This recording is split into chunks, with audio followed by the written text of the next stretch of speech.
Ahora sí, invitamos a conformar la mesa a Jean Ebrard. Jean Ebrard es especialista en Historia y Sociología de la Lectura, inspector general de la Enseñanza Primaria de Educación Nacional en Francia e investigador de la Escuela de Altos Estudios en Ciencias Sociales. Bienvenido. Los dejo entonces con su presentación.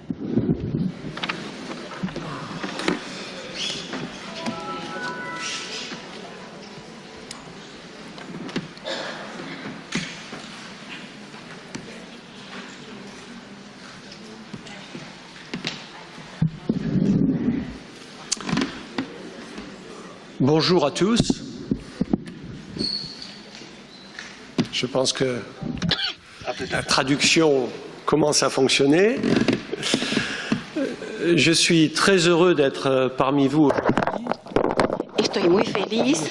Parce que c'est la première fois que je viens. Es la primera vez que vengo al Uruguay y a Montevideo. Qui a très longtemps que je voulais. Hace mucho tiempo que quería venir. Très belle occasion. Es para mí una hermosa ocasión. Aussi parce que y también porque sé que en este país, desde hace mucho tiempo, las investigaciones sobre la lectura y sobre las políticas de la lectura y la escritura en la escuela han estado en diálogo con la investigación que nosotros hacíamos en Francia y con las políticas llevadas a cabo en Francia. Por lo tanto, es un honor para mí estar entre ustedes hoy y espero que nuestra experiencia, tengo casi ganas de decir que también nuestros errores serán un elemento para una discusión interesante y que haciendo todos nuestros esfuerzos conjuntos podremos sin duda ir más lejos. La cuestión de la lectura y de la escritura en los sistemas educativos es una cuestión difícil, porque la lectura y la escritura están en el corazón mismo del sistema escolar. Y la lectura y la escritura son las claves del éxito o del fracaso. Y por lo tanto, convertirse en un buen alumno es poder muy tempranamente darse los instrumentos, las herramientas para lograrlo. Pero pasa lo siguiente. El gran problema es que la escuela no es la única institución educativa. Las familias desempeñan un papel igualmente importante, a veces más importante que la escuela. Y nosotros sabemos perfectamente bien, en el Uruguay tanto como en Francia, que el éxito escolar actualmente sigue estando muy fuertemente vinculada con el nivel social de las familias. Cuanto más pertenece una familia a los tercios superiores de la clase media, mucho más posibilidades de tener éxito en la escuela tendrán sus hijos. Y cuanto menos esa familia haya adquirido las herramientas de la clase media, menos tendrán sus hijos posibilidades de tener éxito en la escuela. Es un problema difícil, porque las clases medias en nuestros países, tanto en el país de ustedes como en el nuestro, estas clases medias no están dispuestas a compartir sus conocimientos prácticos con los otros. La mayor dificultad que hemos tenido en Francia ha sido luchar, batirnos contra nosotros mismos, porque las clases medias somos nosotros, los profesores, los docentes, los ministros, somos nosotros mismos. Nosotros debemos batirnos contra nosotros mismos para que nosotros debamos aceptar compartir con aquellos que no tienen, que no han recibido, que no han heredado esa cultura que permite tener éxito en la escuela. Y debo decirles que en Francia esto no lo hemos logrado. Nuestros resultados PISA son más o menos como los de ustedes, los del Uruguay. Nous voyons depuis une dizaine d'années estamos viendo desde hace unos 10 años que nuestros resultados están disminuyendo y la distancia, el desfasaje entre los alumnos buenos y los malos va aumentando. Es decir, que nuestros buenos resultados en PISA, yo sé que el Uruguay está entre los mejores resultados de América Latina, pero los buenos resultados en PISA se obtienen por nuestros mejores alumnos, por la franja superior de nuestras élites, pero no por los otros, que por lo contrario nos llevan cada vez más y en forma constante hacia la parte más baja.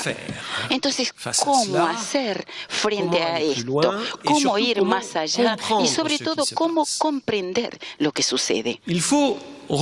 Hay que volver sobre lo que entendemos por cultura escrita y tratar de comprender dos cosas.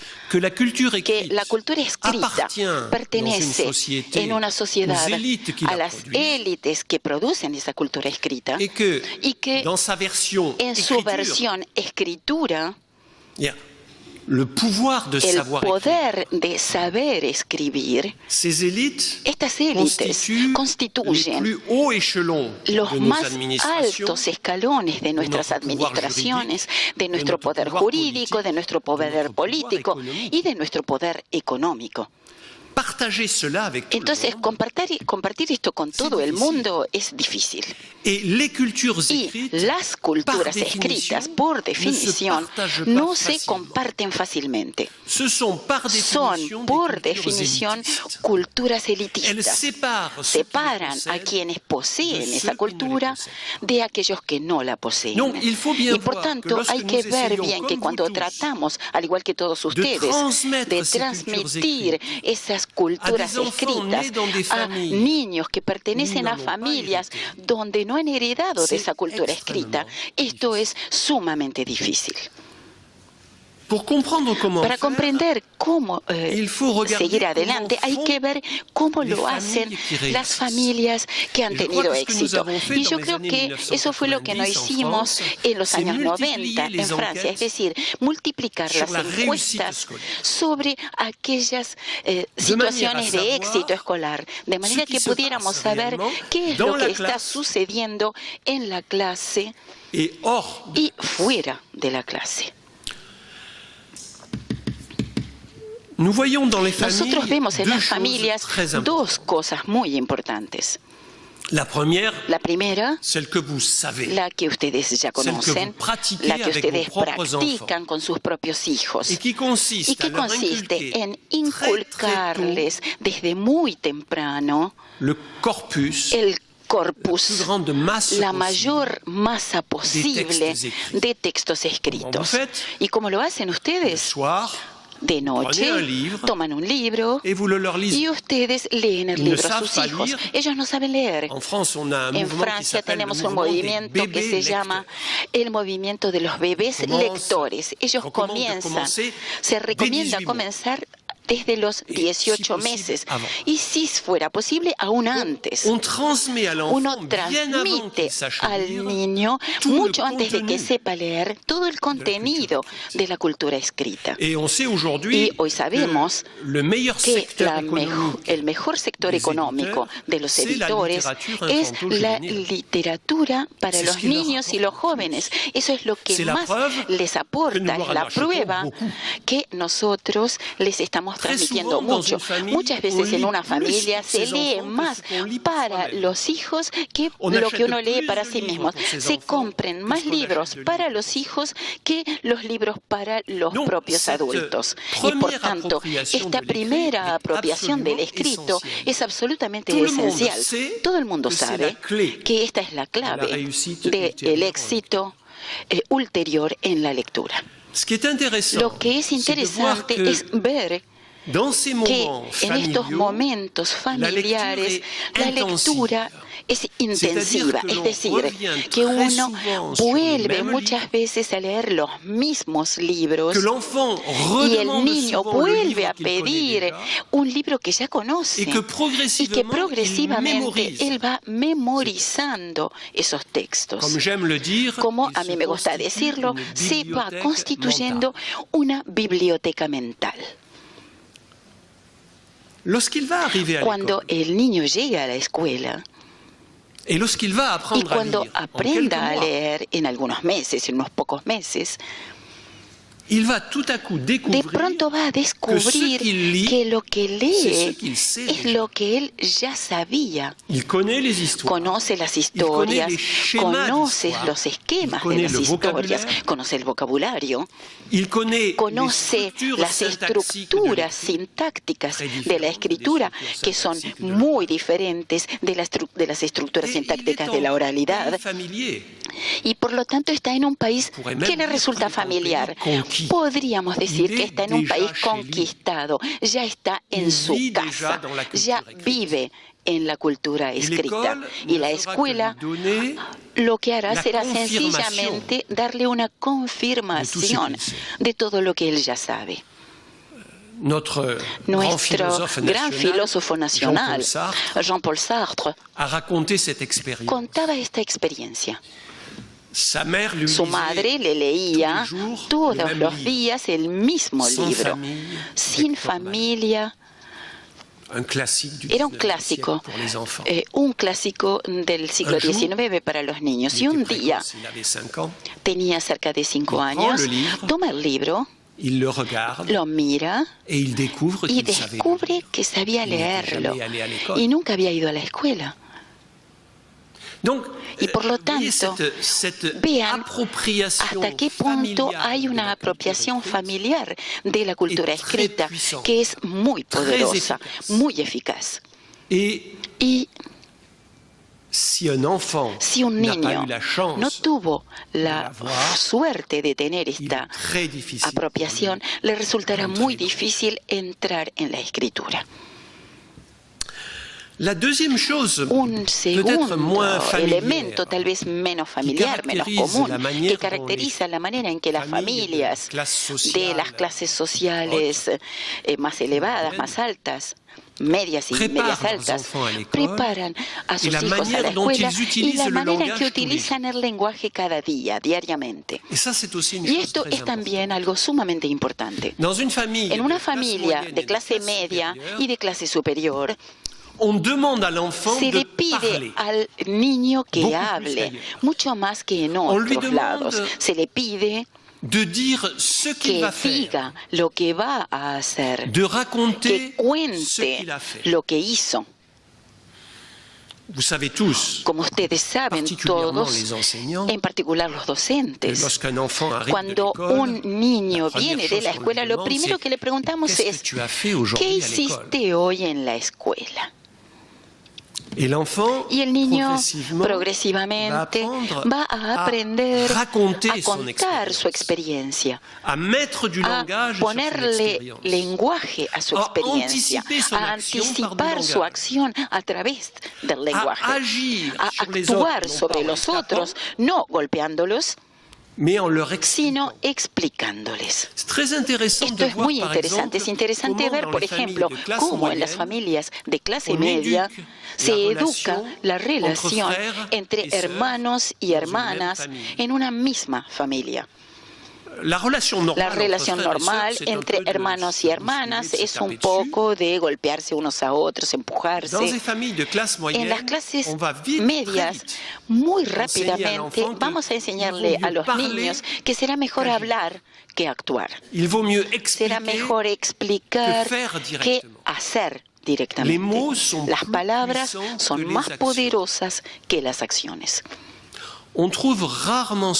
Raramente encontramos esto en las familias que no poseen ya esa relación con el lenguaje y que prefieren la acción antes que la palabra, que prefieren la confrontación antes que la conversación, la discusión.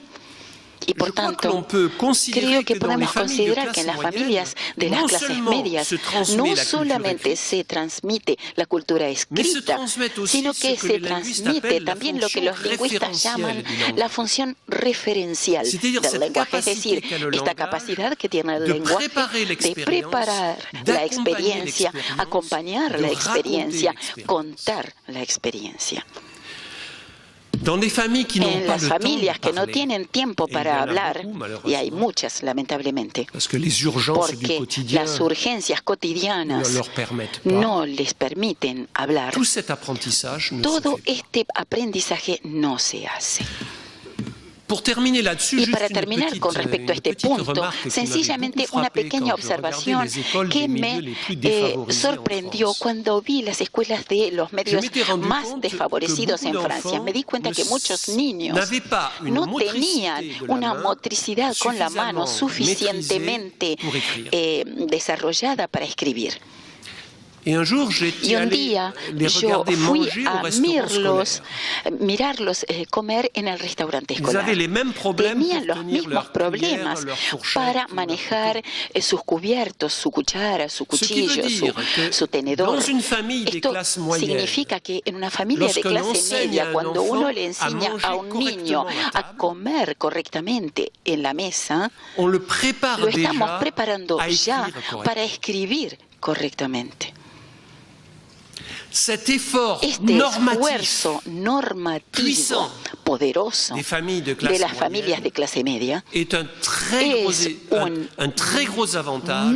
una ventaja muy considerable para la preparación a la escolaridad. Y lo mismo sucede en cuanto a la atención. Las familias de clase media educan la atención de los niños en forma constante.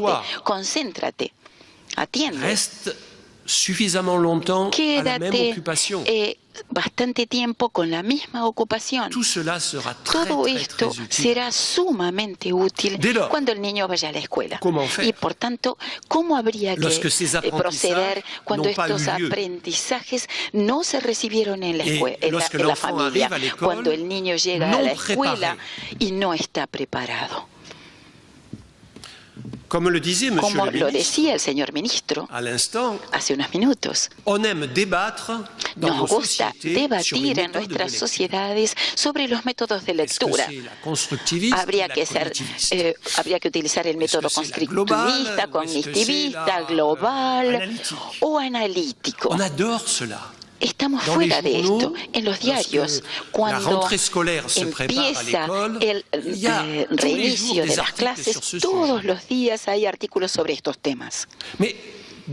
Pero es evidente que allí no está el problema. Yo diría incluso más, si focalizamos la atención sobre esta cuestión, estamos evitando plantear los verdaderos problemas. Y yo sospecho incluso que nuestros amigos investigadores que pertenecen como yo a la clase media, pienso que están muy interesados por estas preguntas, porque estas preguntas tienen que ver con sus hijos, que tuvieron todos los aprendizajes de los que yo hablé hace un minuto. Pero los otros.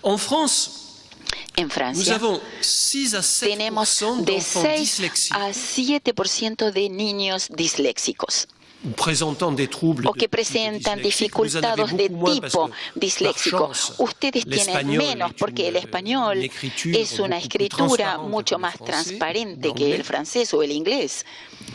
Pero cuando uno discuta sobre los métodos de lectura, estamos hablando sobre las dificultades de ese 7 o 6% de niños. Pero si cambiamos los métodos de lectura, vamos a poder ayudar a ese 6 o 7% de niños. Cuando miramos al final de la escuela primaria el número de niños que saben comprender lo que leen, para hacer seriamente estudios secundarios, nos damos cuenta que en Francia del 20 al 25% de los niños que terminan la escuela primaria no entienden suficientemente lo que leen. Los debates sobre los métodos de lectura no tienen ningún valor para ellos.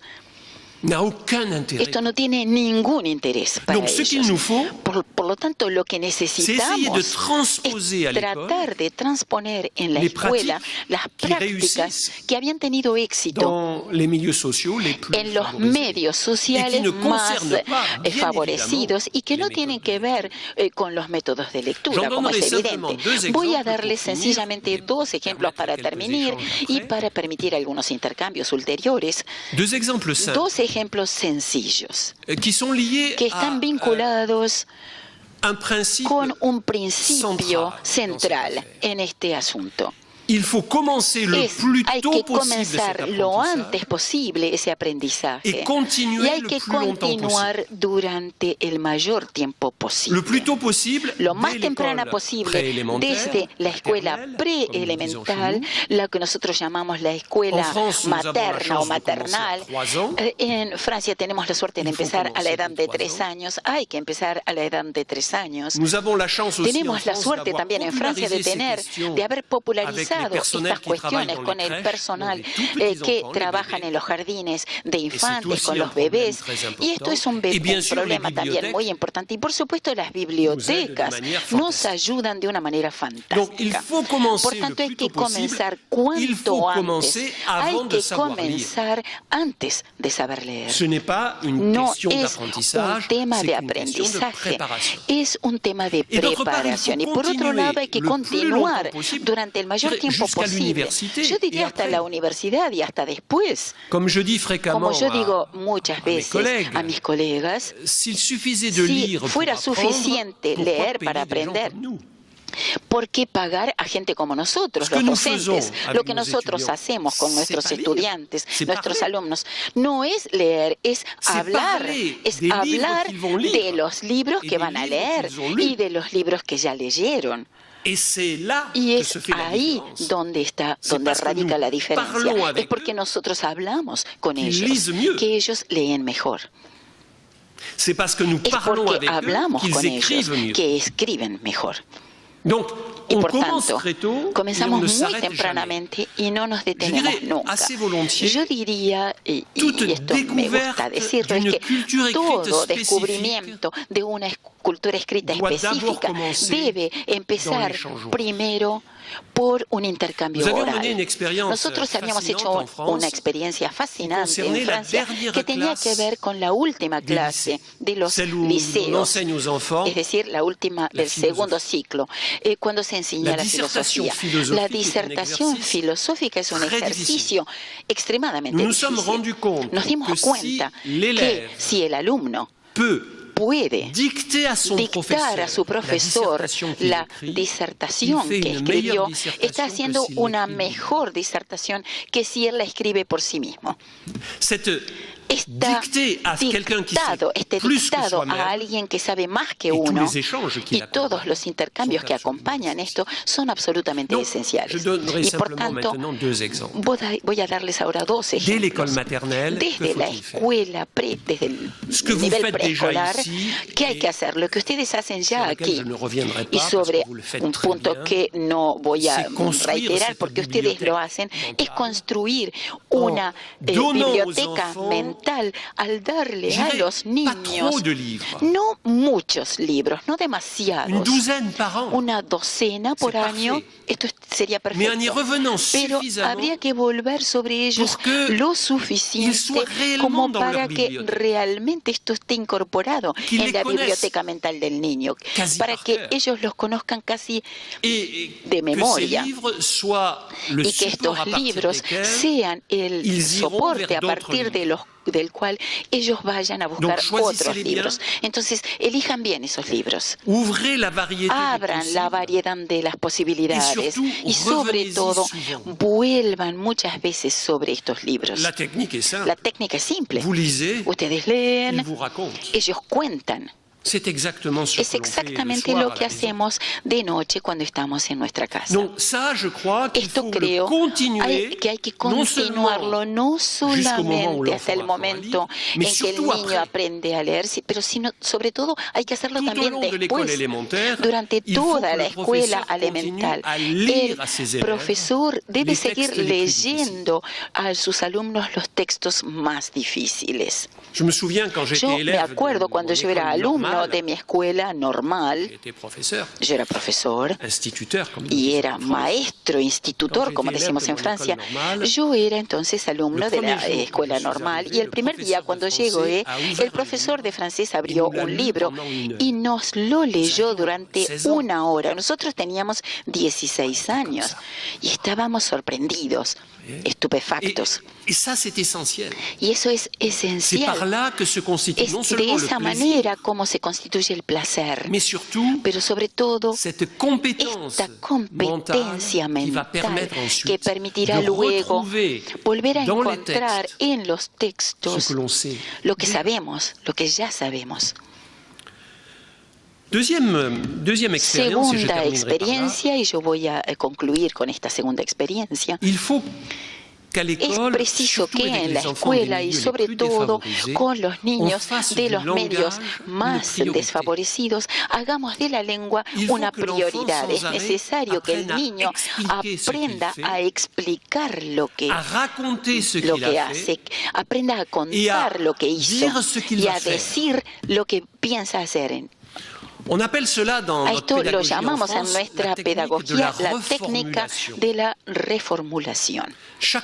Cada vez que el adulto da una instrucción, una consigna, el niño debe retomarla con sus propias palabras. Cada vez que el niño haga algo, deberá contarle a todo el mundo lo que debe hacerse. Esta relación con el lenguaje, que es muy simple, que no requiere una gran pedagogía, pero que requiere, sin embargo, mucha paciencia.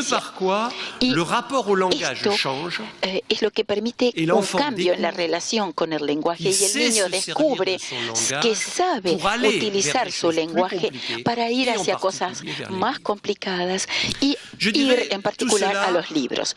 Yo diría que todo esto conviene hacerlo desde las épocas más tempranas y hacerlo en forma constante. Pero no es una batalla que hayamos ganado, porque en forma constante las clases medias nos vuelven a llevar a los métodos, nos dicen que no sabemos enseñarles. Hay críticas muy fuertes contra los docentes, tanto en el Uruguay como también en Francia, porque los padres están espantados porque piensan que sus queridísimos hijos podrían ser disléxicos, pero durante ese tiempo abandonamos todo el otro trabajo. Entonces, dejemos de debatirnos sobre los métodos y descubramos conjuntamente que la cultura escrita es un lugar fantástico en un país que quiere ser un país democrático. Muchas gracias.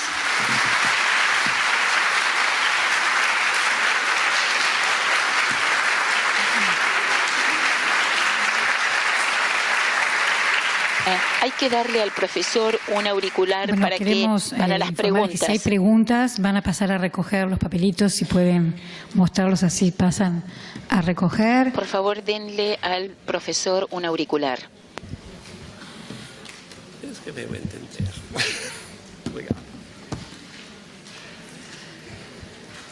¿Vous m'entendez, monsieur? ¿Hay preguntas en sala?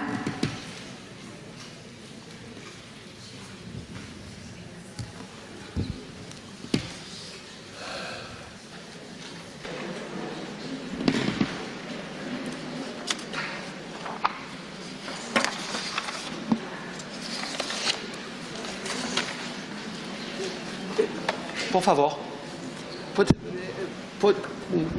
podemos usar a escrita para estos. Sí. Les pedimos que levanten los que tienen papelitos en la mano si los pasan a recoger. Por allá. Los que tengan la pregunta formulada, entonces, nuevamente les pedimos levanten el papel, así pueden pasar a recogerlos y de esta forma ordenamos las preguntas. Allá hay más.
Oui.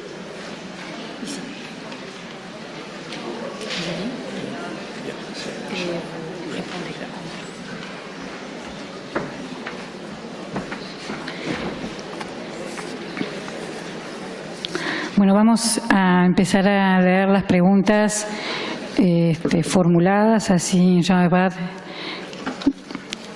comienza a responder.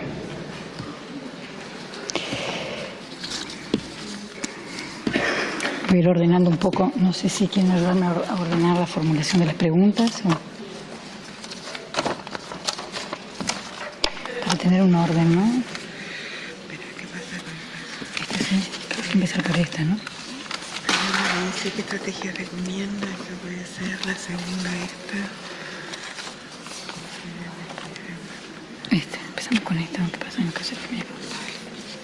Bueno, empezamos con la primera. Dice, ¿qué pasa en el caso de las familias, que las familias no tengan tiempo para ese diálogo con los niños por tener mucho trabajo?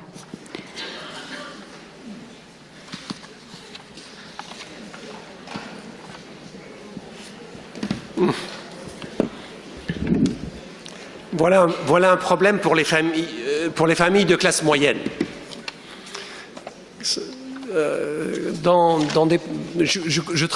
Yo trabajo muchas veces en Brasil, en el sistema educativo. Y en Brasil, más que aquí, probablemente las clases medias utilizan mucho los servicios, es decir, confían sus hijos a otras personas de clase social que no tienen la cultura escrita y que muchas veces son personas analfabetas, y este es un problema.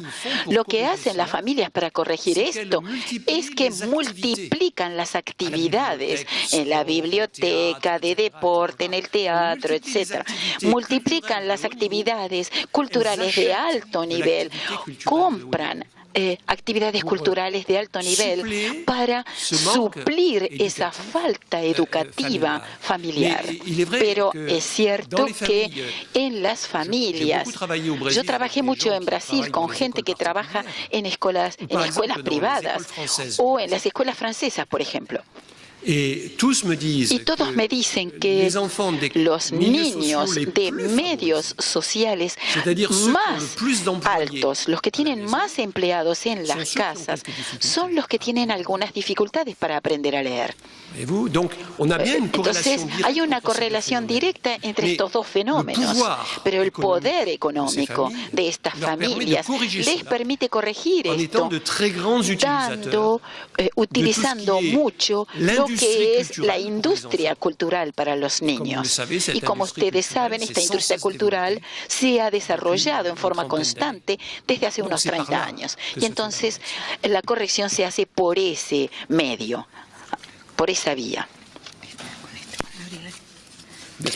¿En qué consiste exactamente la técnica de reformulación? Consiste exactamente en formulación.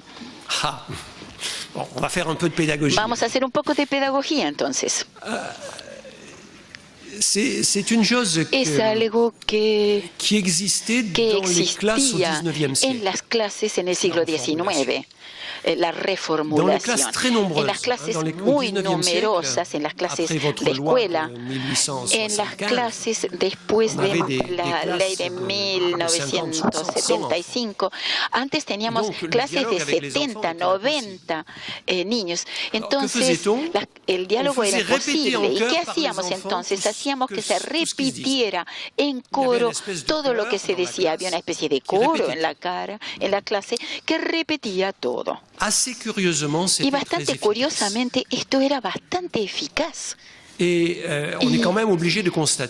Debemos constatar que con recursos que hoy consideraríamos como muy bajos, de poca calidad, los maestros de fines del siglo XIX alfabetizaron a poblaciones analfabetas y con gran eficacia.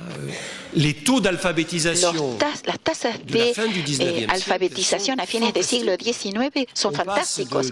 Pasamos de poblaciones con solamente 20% de personas alfabetizadas a un 80%, con una escuela que era muy rudimentaria, pero que se apoyaba mucho sobre ese trabajo oral y que hacía repetir muchísimo ese trabajo oral. Entonces, ¿cómo hacer esto?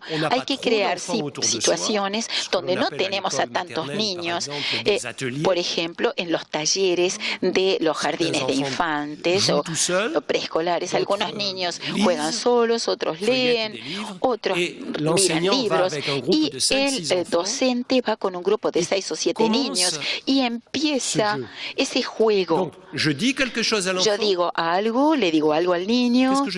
¿Qué acabo de decir? A ver, dímelo de nuevo, repítemelo. No se le pide que repita como en el siglo XIX en forma exacta. Vamos a jugar, por el contrario, sobre todas las equivalencias posibles de un mismo mensaje. Y en ese juego del mismo mensaje se constituye un saber hablar mucho más eficaz. El que será útil para aprender a leer. Bueno, la siguiente pregunta es ¿cómo se puede trabajar la lectura en contextos cuya cultura está descendida y el lenguaje está empobrecido? Contexto où la lectura? En contextos de cultura, cuando la cultura está descendida y el lenguaje está empobrecido.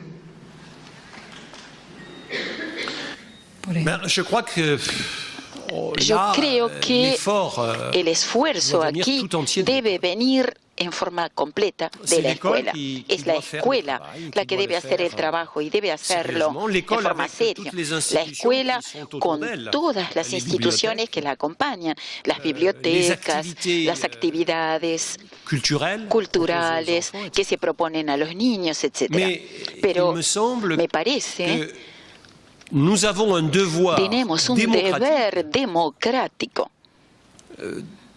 de ayudar a los niños, sobre todo cuando las familias no comprenden bien lo que está sucediendo. Y por tanto, es preciso ayudar a los niños a entrar en la cultura escrita y a adquirir una cultura escrita. Esto es lo más importante. ¿Y qué significa esto? Significa que hay que dedicarle mucho tiempo. Por tanto, hay que clasificar lo importante y lo accesorio en la escuela. Y hay que dedicar todo el tiempo para trabajar sobre los libros. Podríamos considerar que en una buena escuela preescolar, preelemental, cada día debe leerse un libro con los niños. Debemos leer el libro, cómo está sucediendo esto. Llega el docente con su libro, mira el libro, lo va hojeando, lo cuenta. El docente debe aprender a poner el libro frente a los alumnos. Muchos copian el texto en una pequeña hoja que le copian en la tapa del libro, porque el docente solo ve la tapa, la parte que esté de atrás, y los niños, por el contrario, ven las imágenes. Y el docente dice el texto, imagen por imagen. Y luego el maestro le pide a los niños que digan el texto por pequeños grupos, en forma individual, o toda la clase, jugando sobre el número de niños que vuelven a contar, a reformular, y de esa manera estamos favoreciendo los aprendizajes recíprocos. Los niños aprenden mucho entre sí, unos con otros. Evidentemente, la situación más eficaz es cuando tenemos un adulto y un niño. Pero un adulto y 3 niños, o un adulto y 5 niños, son situaciones en que se aprenden muchas cosas también. Y también puede ser muy eficaz un adulto con toda la clase. Yo creo que esta capacidad de permitir que el niño de los medios más desfavorecidos, que pueda tener su biblioteca mental, esto debe ser la primera de las prioridades, la prioridad de las prioridades, sobre todo si las familias no creen que esto sea importante. Lo que va a suceder es que el niño progresivamente va a transportar su cultura escrita a su familia. Y muchas veces vemos sistemas de coeducación entre la familia y la escuela. En algunos medios muy desfavorecidos, en Brasil, se han hecho experiencias de coeducación entre la familia y el niño. Perdónenme de no hablar de lo que se hace en el Uruguay, porque es la primera vez que vengo aquí. Y estoy seguro de que ustedes hacen muchas cosas de este tipo.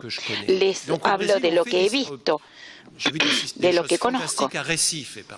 En Recife, en Brasil, vi cosas extraordinarias en los barrios más populares de Recife, donde se hicieron experiencias extraordinarias en torno a la biblioteca. Progresivamente se introdujeron a los padres en la escuela y empezaron a alfabetizar a los padres que eran analfabetos. Yo creo que el retorno de los niños y su contacto con las familias es un medio muy bueno, extremadamente bueno, para cambiar las mentalidades de las familias y hacer que comprendan que es importante, que el éxito de sus hijos pasa a través de esa familiaridad con la cultura escrita. Pregunta que dice, ¿cómo influye la lectura digital en el acceso a la lectura?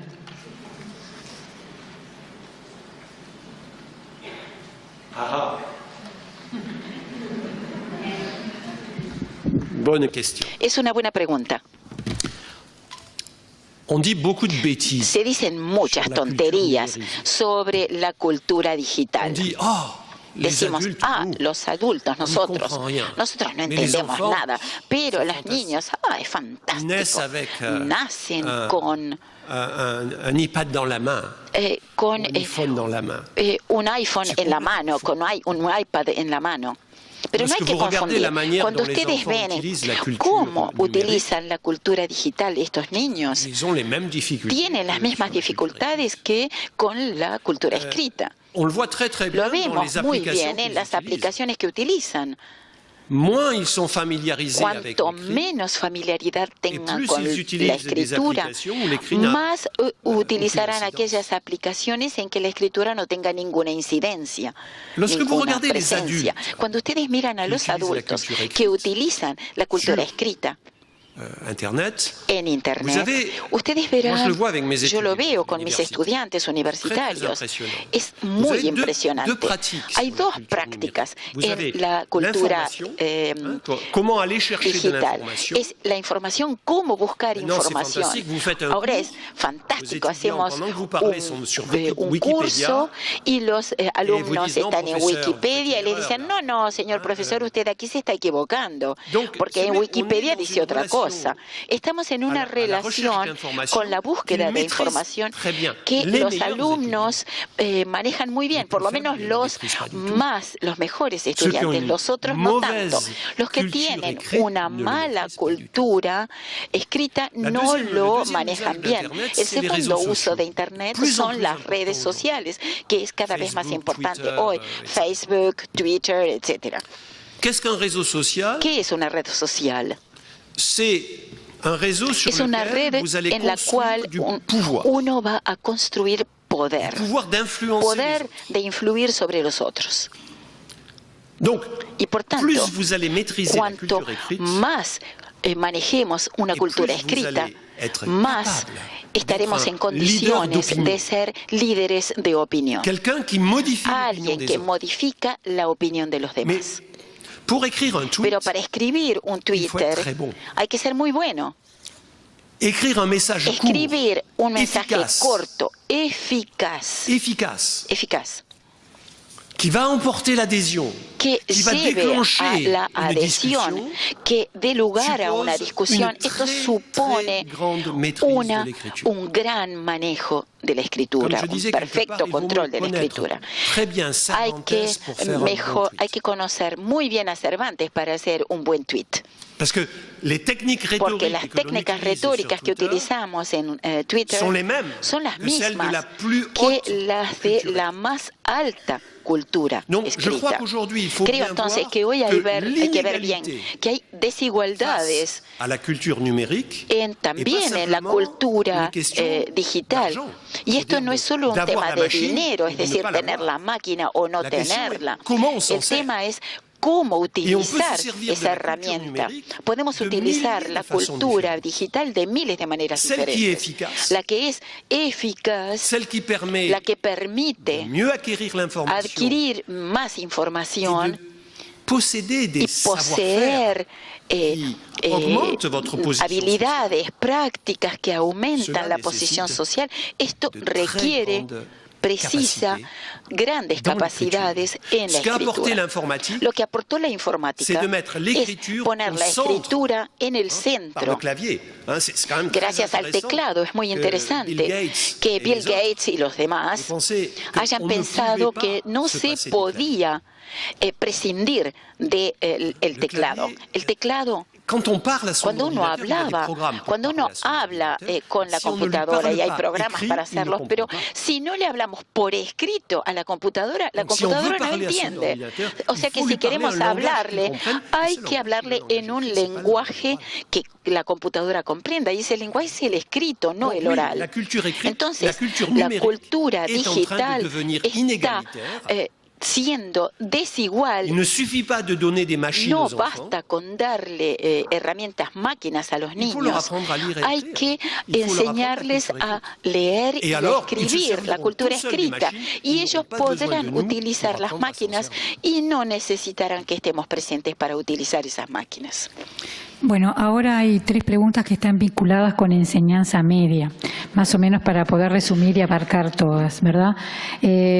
Preguntan si en enseñanza media allá en Francia se manejan con libros de texto. Después preguntan cómo promover o recuperar el placer de leer en jóvenes de 13 a 18 años.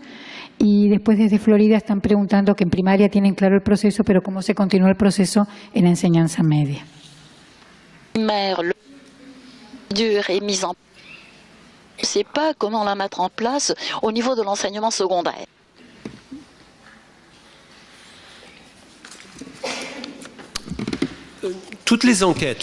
Todas las encuestas que se llevaran a cabo sobre la lectura de los adolescentes muestran 2 cosas. En primer lugar, la importancia de la cuestión de género. Las niñas no tienen los mismos comportamientos de lectura que los varones y tampoco los mismos comportamientos de escritura que los varones. Por ejemplo, tener un diario íntimo sigue siendo una actividad de las niñas, pero prácticamente ya no de los varones. Leer es masivamente una actividad de las niñas y ya no más de los varones.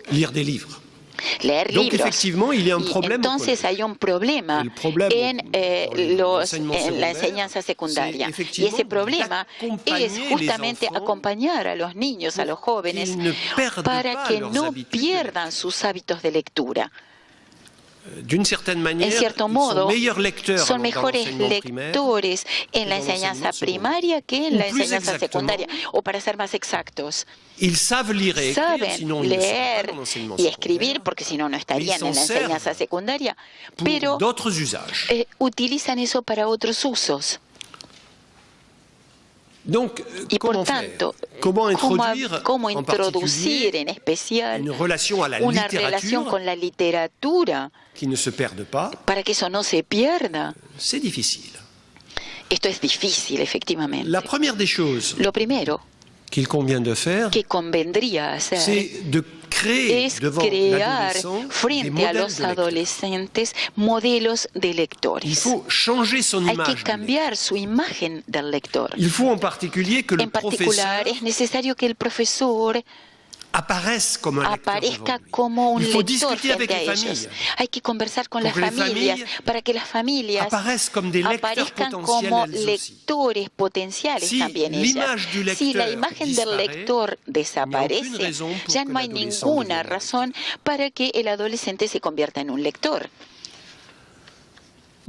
Y por tanto, es difícil porque nosotros mismos, nosotros también leemos menos que antes. En 20 o 30 años, los grandes lectores entre nosotros ahora leen 2 veces menos libros que entonces. Y por tanto, hay una verdadera pérdida. Entonces, ¿cómo hacer? Sabemos que las actividades que los adolescentes privilegian son actividades de tipo social. Les gusta salir en grupo, les gustan las actividades colectivas y tienen horror de encontrarse solos, enfrentados con un libro. Por lo tanto, hay que reintroducir la cultura escrita en esta dimensión social. Por ejemplo, habría que ir más al teatro. El teatro es un mejor vector que la novela para ellos. Los maestros que están trabajando con los textos de este tipo, esta es una manera mucho más eficaz de lograrlo. En países como los países de América Latina, yo creo que todavía es eficaz el uso de la poesía, sobre todo cuando está vinculada con la canción. Perdónenme que vuelva una vez más sobre Brasil, pero el hecho de que los mejores poetas brasileños de los años 70 eran además cantantes y que la bossa nova fue un movimiento de poetas y no solamente de cantores. Esto hace que en una librería en Brasil la sección poesía es tan importante como la sección de novelas. Se puede utilizar la poesía con los niños siempre que hagamos poesía contemporánea. Es como el arte de la calle. Les gusta más que el arte en los museos. La poesía contemporánea de improvisación les gusta más que la poesía romántica. Yo pienso entonces que si vamos, no hay que tener miedo, hay que ir hacia las técnicas y los tipos de texto que les hablan. Estos textos son también textos escritos. No sé si ustedes vieron una película, yo lo vi que lo pusieron en mi vuelo cuando yo venía de Estados Unidos. Es una película sobre uno de los mejores cantantes de rap de Estados Unidos, Eminem. Es una película sobre su vida. Se llama 8 Miles. Es el lugar donde vivía. Eminem es un rapero blanco que tuvo que luchar y tenía pandillas contra los raperos negros. Y entonces veíamos cómo preparaba sus improvisaciones. Lo hacía por escrito, hacía listas de rimas y pasaba su tiempo haciendo listas de rimas. Y cuando improvisa con su público, todo esto ya está en su cabeza, tiene su biblioteca de rimas. Él las creó a través de la escritura.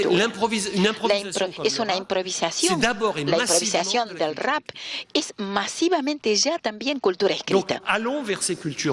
Vayamos a esas culturas y entonces el adolescente nos seguirá. Hay que aprender de ellos la cultura escrita de hoy. Tenemos una serie de preguntas que están vinculadas a la importancia de la formación docente y la currícula. Por un lado nos preguntan qué papel cumple a su juicio la estructura curricular, espacios, tiempos y recursos en ese proceso que usted describe. Si habría que cambiar la formación docente y quizá los programas para promover ese cambio, y a su vez si considera importante para el éxito de la experiencia institucionalizar las prácticas. La formación de los docentes es algo complicado. Es complicado porque una vieja encuesta que se había hecho en Francia nos enseñó algo absolutamente extraño, y es que un docente trabaja siempre con las técnicas que conoció él cuando él era alumno. Uno se siente a gusto cuando hace las técnicas que conoció cuando era alumno. O sea que hay que trabajar mucho con uno mismo para adquirir nuevas técnicas. Por supuesto, podemos convencer a los docentes de transformar sus técnicas dándoles cursillos. Creo que es importante. El lenguaje debe estar antes que la acción. También en la formación, en la capacitación, hay que conversar, hay que lograr entenderse, pero la mejor manera de hacerlo es tener un enfoque clínico de la formación, de la capacitación. Es decir, trabajar sobre las dificultades de la profesión y viendo las dificultades del oficio, encontrar en forma conjunta las soluciones. Una de las cosas más apasionantes que hice fue trabajar en un departamento en Francia, en un es un departamento en Guyana, en América Latina, o sea, al norte de América Latina. Fui a trabajar en la selva amazónica, en escuelas, que son escuelas donde hay niños de familias amerindias o de familias bushinandeses, es decir, antiguos cimarrones, desde el siglo XVIII. Evidentemente, en esos medios no hay absolutamente ninguna escritura. La única escritura es la que viene de la escuela. ¿Cómo formar a los docentes para trabajar en esos medios? Lo que yo hice y lo que me pareció muy interesante es ir a vivir con ellos en sus escuelas. Y luego yo estaba en las clases con ellos y al cabo de una semana nos detuvimos y dijimos, bueno, vamos a ver todas las dificultades que nosotros tuvimos esta semana. ¿Cómo podemos corregir estas dificultades? Y muchas veces, discutiendo, conversando, los docentes encontraban antes y mejor que yo las soluciones sobre la base de los principios que nosotros habíamos elaborado en forma conjunta. Yo creo muy fuertemente en un enfoque clínico de la formación. Por ejemplo, cuando formamos a los abogados o a los médicos, siempre hay clases clínicas. Y esas clases clínicas son clases en las cuales trabajamos sobre las dificultades del oficio, de la profesión. Deberíamos introducir esto también en la formación de los docentes. Hoy, la formación inicial de los profesores está demasiado separada de la formación continua, permanente de los profesores. Hay que vincular estas dos capacitaciones y es necesario que los formadores vayan a trabajar en las clases. Y obtengan en las clases las razones para modificar la pedagogía de las clases. Es en este debate clínico donde encontraremos las soluciones. Sí, por supuesto, es posible, lo podemos hacer, pero hay que hacerlo de esta manera. Yo recuerdo cuando yo era maestro y luego fui profesor en las escuelas normales. Y mi primer año como profesor de escuela normal, había un instituto normal y había un grupo que trabajaba según los principios de Célestin Freinet, un pedagogo, un gran pedagogo francés, tal vez ustedes lo conozcan. Y creo que también fue célebre en América Latina. Esto sucedía enteramente fuera de la escuela normal. Cada jueves, que era el día en que no había clases en Francia, estos maestros del modelo Freinet, uno de los maestros hacía la clase y sus colegas discutían sobre lo que hacía. Eran una formación a través de sus pares, sin formador, sin profesor. Y esto era de una extremada eficacia. Y todo cambiaba a partir de allí. Yo aprendí muchísimo haciendo esto. No haré populismo básico. Por supuesto, necesitamos una formación, necesitamos conversar, discutir, pero es necesario que la formación sea lo más posible clínica, que se haga en la clase, en relación con la clase, sobre la base del análisis de lo que sucede en la clase. Hoy, con la informática y con los videos, tenemos enormes posibilidades para trabajar de esta manera. Y estoy seguro de que los formadores, tanto aquí como en otros lugares, lo utilizan a fondo. La clínica es lo más importante, sin duda. Y bueno, ahora para cerrar, unas preguntas que tienen vinculación con las estrategias. ¿Qué estrategias recomienda usar para la enseñanza de la lectura y cuáles son las claves de la alfabetización?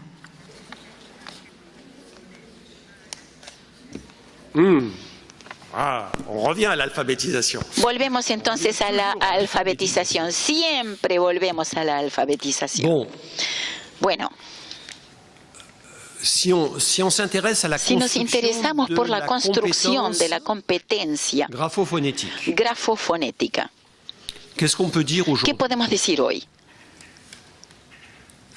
Yo creo que podemos decir bastante claramente, con claridad, que tanto desde el enfoque cognitivista como desde el enfoque constructivista podemos llegar más o menos a los mismos análisis. La conciencia fónica es la clave, sin duda, la posibilidad de oír, escuchar que los sonidos y que las palabras y que las frases no son solo significación, sino también sonidos. Esto es muy extraño porque en el momento del aprendizaje grafofonético es preciso que el niño aprenda a tener cierta distancia con respecto a la significación para oír tanto en las frases como en las palabras sonidos y no solamente significación. No solamente significados. Esto sabemos hacerlo perfectamente hoy, hay muchas técnicas para hacerlo.